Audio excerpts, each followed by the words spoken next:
Zadovoljstvo mi je što vas mogu 4. godinu zaredom pozdraviti na obilježavanju Dana ružičastih majica.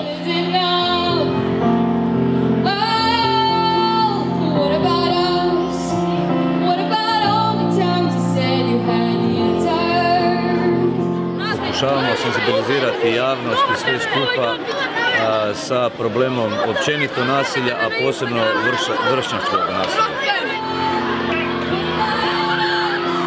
Statistika govori da je 30 prijavljenih kaznenih djela na području cijele Istarske županije, s obzirom da smo najveći grad u Istarskoj županiji, predstavljamo da je veći broj kaznenih djela upravo 2018. upravo u Puli. Međutim, mene brine činjenica da veliki broj kaznenih djela nije niti prijavljeno. La violenza è brutta e tutti si possono vestire come vogliono.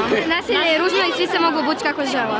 Prije svega odgovornost je na nama starijima da svojim primjerom pokažemo u kom smjeru treba se sa tim problemom nositi. Dakle, ono što je važno, trebamo solidarizirati cijelo društvo, da se borimo protiv vršnjačkog nasilja, ali isto tako da kažemo da imamo nultu stopu tolerancije na nasilje. Non dobbiamo fare paura agli altri, ne smijemo strašiti druge. Najbitnije po meni je da djelujemo upravo na ovu strukturu, na našu djecu, na mladež, jer danas sutra oni koji su ili doživjeli ili koji su činili, pretpostavljamo da i u kasnijoj dobi će upravo to i činiti. U vašoj školi nema nasilja?